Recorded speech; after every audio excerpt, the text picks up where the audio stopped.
This short video will cover bond prices and interest rates. We'll discuss the relationship between bond prices and interest rates as it relates to the aggregate demand and aggregate supply model. Specifically, our goal here in this video is to show that bond prices and interest rates move inversely. In the primary video to the aggregate supply and aggregate demand model, we just made that assumption. We stated it up front, but we never really showed how it came about. It's shown how to come about in a corporate finance or an investment management course. But if you had not had a corporate finance course or an investment management course, all you need to do is follow this short video and you'll have an understanding of why bond prices and interest rates move inversely. We'll describe a standard coupon bond in the process. We'll also describe a zero coupon bond. We'll claim that the value of any financial asset is the present value of its future cash flows. Very, very powerful statement. And then we'll compute bond prices with different yields and show you that, in other words, the yields is the interest rate. Show you that when that interest rate goes up, bond prices go down and vice versa, which is why there's an inverse relationship between bond prices and interest rates. In the primary video for the aggregate supply and aggregate demand model, we made the claim that when aggregate prices go up, interest rates go up. And this is not only a nominal rate, but it also represents it's also the same as a real rate that goes up. And we saw that, look, we have a Fisher equation, and the Fisher equation looks like this. It says, look, here's the current price level. If the current price level goes up, then that means nominal interest rates go up and real rates go up. Expected inflation remains unchanged. So we basically said, look, we start off at time 0, time 1. Current inflation happens at this point. And then look, we buy a bond, for example. We're worried about the inflation rate that happens over this time period in the future, which is hence this little e, expected inflation. So that was an important concept to grasp. And so also keep in mind that this is P, the aggregate price level. This was real GDP. And we had an aggregate demand curve. We had a long-run aggregate supply curve. We had a short-run aggregate supply curve. So in this model, as prices went up, we moved along the aggregate demand curve this way. Because we said, look, price level goes up, interest rates go up, the real rate goes up, and therefore, remember, aggregate demand is made up of these components, and when real interest rates go up, people stop borrowing to consume, businesses stop borrowing to invest, and so these two guys drop, and so what happens is we move up this aggregate demand curve. That was the claim. So now, let's look closely at this relationship here. So we have nominal interest rates, we have a money supply, and we have MD called MD1, and here is, call it the quantity of money. So we have money supply, money demand, and we said that, look, when prices go up, money demand goes up. So we get this money demand curve. You can think of it going up this way or over this way. But in any case, interest rates go from point 1 to point 2 here. Because as the price level goes up, people hold more money in the form of checking account deposits and currency in their pockets. And so interest rates go up. Now, okay, so this is very short-term interest rates like money markets. Okay, that's why we basically have money here, very short-term interest rates. Now, the bond market is here. So the bond market, we have interest rates, and the bond market is for securities that have longer maturities. It's interest rates that relate to things that are, 1, 2, 3, up to 30 years in maturity. And so in this, we have, in this framework, in the bond market, we have a supply and demand based on interest rates. And we have supply, we have demand, and here we have what's called the quantity of loanable funds. And so this is the bond market. So don't forget with the bond market, maybe you don't know, But the bond market, we have a balance sheet, right, for the average corporation. And what the corporation does is it issues bonds, which are kind of like a loan, basically. And I'll get into the details and mechanics. But basically, a company issues a bond, which is a borrowing, and it gets cash for the amount. So this is assets, liabilities, and equity, like we saw before. And so businesses borrow, they get cash, or even, for that matter, the government borrows, gets cash, and then spends it on various goods and services, if it's the government, or if it's a corporation is buying equipment, capital. So it spends $1,000, this drops to zero, and now it has $1,000 in equipment. Don't confuse that with equity. I'm saying equipment, like capital. Okay, so that's a little bit of background now. So here we have supply and demand. And so what happens is, where does this money come from? That we're going to put more money in our checking accounts, more money in our pocket. It's going to come from the bond market. We're going to liquidate our bonds. So we go from supply 1 to supply 2. That moves over. Interest rates go from 0.1 to 0.2 because of that. So eventually, these higher interest rates come down because look, it slows the economy down. Companies have to borrow less, and then so demand comes down eventually. So D2, call that. And so we come back down eventually to basically where we were to begin with. Now, that's the background. Let's look at the mechanics of bonds. So remember, bond prices, I'll call them BPs, go up, interest rates go down, and vice versa. That inverse relationship is what we want to capture here. So a bond is a borrowing for a period of time, as I mentioned a minute ago. Let's say we have a 3-year bond. And let's get a specific bond. Most bonds have what's called a face value or a par value of $1,000. It's the amount basically, essentially, that's going to be lent and invested in. And so here we have $1,000. We have a coupon rate, and let's say the coupon rate is 10%. That's the cash flow the bond is going to generate for the investor, which means it's going to be expensed to the corporation or the U.S. government that issues the bonds. And so what you do is you take the face value times the coupon rate in decimal form, and you'll get an annual coupon of $100. And so you'll get $100 every year. Let's assume the bond simply pays annually. Most bonds pay semi-annually, and you have to chop this in half, say 50-50 and so on. Let's just assume annual, keeps it simple. So this bond pays $100 each of the 3 years, and then it matures, and you get this face value back. And that's the cash flows associated with a bond for a 3-year bond. Now, as I've said in the introductory slide, I said, look, the value of any asset is the present value of its future cash flows. So here we sit right now, time zero, and if we buy a bond today, so we're going to pay out the price of a bond. That's what I mean by a negative sign. We're going to pay out negative cash flow, negative price. We will get this $100. Then we'll get this $100. We'll get this $100. There's 3 coupon payments for 1, 2, 3 years. And then we get the principal back, which is the face or par value. And so what I'm saying is this price is the present value of these cash flows. This logic applies to stocks. It applies to if you're buying an apartment building. If you buy an apartment building and it generates after a year cash flow net of all your expenses and upkeep of 100, and then it generates 100, and then it generates 100 again, or let's say $1,100 because you sell the apartment building for $1,000. That's your projected selling price. Then this price would be the value of the present value of those cash flows.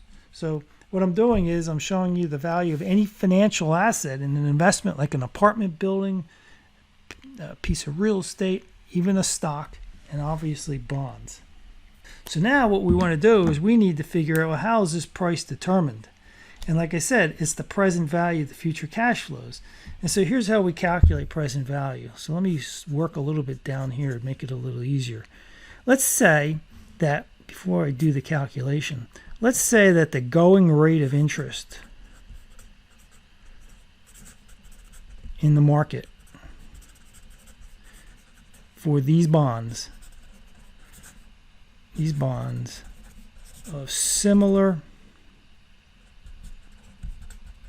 risk is 10%.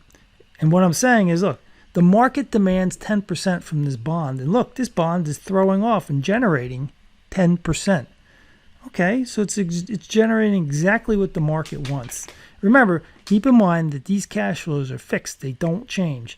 So bonds are sometimes called fixed income securities because they have fixed cash flows, and it's fixed by a bond indenture contract that basically says this is when the cash flows happen. And then the amount of the cash flows are fixed.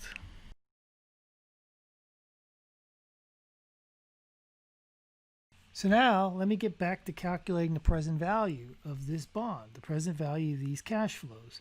So if we take this $100 and we divide it by 1.10, 1 plus the interest rate in decimal form to 1 power, because we're compounding this money over one time period, then this turns out to be $90.91. So in other words, if we invest right here, so one way to reverse this process is if we invest $90.91 right here, and we invested at 10% for 1 year, we'd get $100. Reverse the process, and the future value of this cash flow, which we're sitting right here at time zero, what's the value of this $100 that we get in 1 year from now? What's it in terms of present value? Present is time zero. What's it worth today? Rewind it. It's worth $90.91. Now, what's the value of this $100 today? Well, it's the $100 discounted back 2 periods. So we're going to take that 1 plus the interest rate, decimal form, 2 periods back. This will be $82.64. In other words, if you invest $82.64 here at 10% and then compound it over again at 10%, you end up with $100, or just reverse the process and we're at $82.64. And this last coupon will be the same type of calculation except 3 periods, and that'll be worth $75.13. And this $100 now, or $1,000 face value that we will be 3 periods again. 1, 2, 3. You can just add these and divide it by 1.10 to the third power, or separate it out. I separated it out only so that you could see that present value falls as you go further out in time with that same discount rate. It falls. And this will be $751.13, and this whole thing adds up to $1,000. And so why is it $1,000? Because the market demands an interest rate of 10%. The bond, through its coupon, generates a 10% rate of return, cash flows. And so the bond market is perfectly happy with this bond. It trades at what's called par value, $1,000. There's no premium, no discount. The bond is trading at exactly where it ought to be. Now, let's go into a slightly tricky part. What happens if interest rates decline? Or at the same time, bond prices go up? So notice in this math, notice what we're doing here. There's 2 things that can change. You can look at it from 2 different directions, but they happen simultaneously. You can think of the bond prices increasing. So bond prices go up because people want to buy more. Demand goes up, bond prices go up. But when bond prices go up and this cash flow is set and anchored, then this interest rate here has to go down. So when this price goes up, see, we're starting to look at this. We're starting to look at this relationship I told you about. When bond prices go up, then interest rates fall. So let's say interest rates decline to 7%. So we take 100 divided by 1.07 to the 1, 100 divided by 1.072. We take, let's combine them so we don't have to do an extra step. And 1.07 to the third power. If we sum these up, this will, well, let's do that little bit of detail here. Notice 30 plus 81, 63. I took the $100 here. I broke it out into two pieces. Oop, violated what I just said, but that's okay. Broke it out into two pieces. And so look, notice what happens when interest rates go down, right? The value goes up. You see that? That present value just went up. And this present value went up, this present value went up because the interest rates declined. And so the price goes up. So what it's saying intuitively is, look, the economy, in the economy, interest rates are declining overall. Okay, so interest rates are declining in the economy. These bonds are more attractive investments. And so this price will go up to $1,078.73, which is the sum of these four numbers. Okay? Or again, like I said, you can look at it and say, what happens if the bond price goes to $1,078? You can back into these interest rates. Very hard to do. You need a calculator to back into those interest rates because you're solving for an x to the 1 power, an x to the second power, an x to the third power. It becomes a nightmare. So the way to look at it is, the easy way by hand is plug in these interest rates and you get your price. Okay, now what happens if interest rates go up in the economy? Let's say interest rates go to 12%, then what we see is interest rates go up, bond prices should be going down.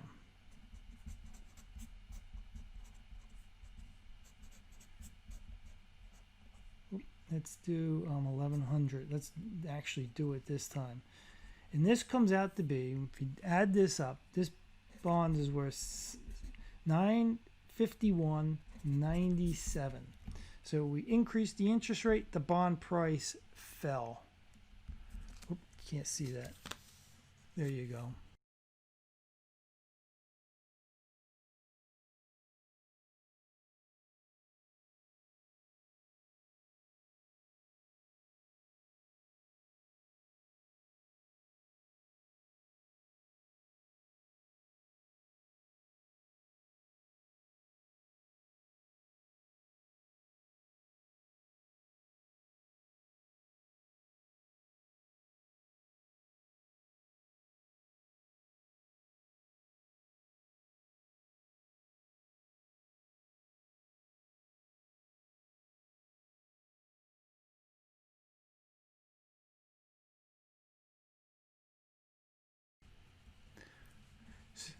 So now, one little detail left to look at here is, you don't really have to look at a bond. I mean, I picked a bond that was pretty short maturity, so we could do it by hand without spending a day here trying to do these calculations. But, you can see this relationship really easy. You don't need a coupon bond. There are bonds that are called zero coupon bonds. They have no coupon. You buy them at a discount, and they mature at $1,000. So here's what I'm saying. Let me use red here so I can mark it up. Let's say you have the same bond, but it's a zero coupon. Well, zero coupon means this is zero, and that is zero. What would be the price of this bond if it's a zero coupon? Well, you're going to take $1,000 divided by, well, if interest rates are 10%, I'm just going to discount this $1,000 back, and we will get my financial calculator out. You don't even really need a financial calculator here.